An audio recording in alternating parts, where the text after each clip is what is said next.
وكفى وسلام على عباده الذين اصطفى أما بعد أن النبي صلى الله عليه وسلم دخل المسجد ومعه أبو بكر وعمر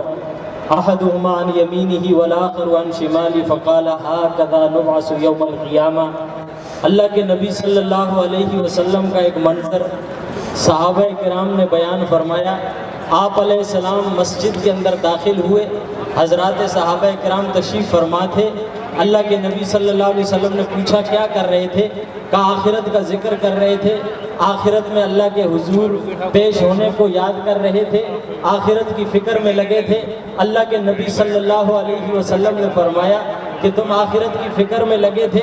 آخرت کی باتیں کر رہے تھے، میں تمہیں آخرت کا منظر دکھا دیتا ہوں کہ آخرت کا منظر کیسا ہوگا۔ جب میں اللہ کے حضور پیش ہوں گا تو اللہ کے نبی صلی اللہ علیہ وسلم کے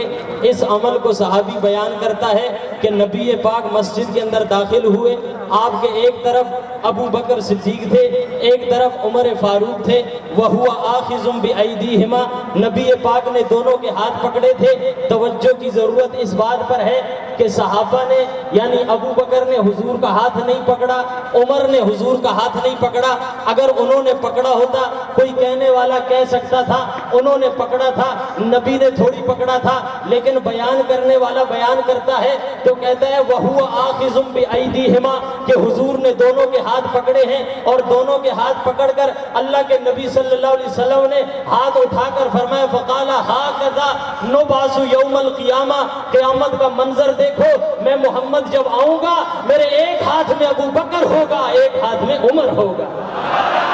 نبی پاک صلی اللہ علیہ وسلم نے منظر بیان کیا، اور پھر آپ علیہ السلام نے جب ابو بکر کو صدیق کہا، آج ایک طبقے کو یہ تکلیف بھی ہے اور کچھ ہمارے ناعلم لوگوں کو بھی یہ تکلیف ہے، اور وہ بھی یہ کہہ دیتے ہیں کہ صدیق مسلمانوں نے کہا، صدیق ابو بکر کو مسلمانوں نے نہیں کہا، صدیق ابو بکر کو ہم نے نہیں کہا، صدیق ابو بکر کو صحابہ نے نہیں کہا، صدیق ابو بکر کو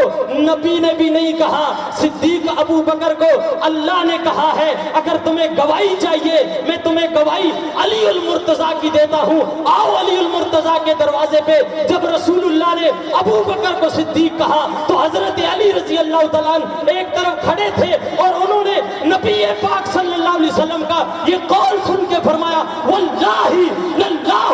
انزل اسم الصدیق من السماء، میں علی قسم کھا کے کہتا ہوں کہ صدیق کا لقب محمد نے ابو بکر کو نہیں بلکہ اللہ نے ابو بکر کو دیا۔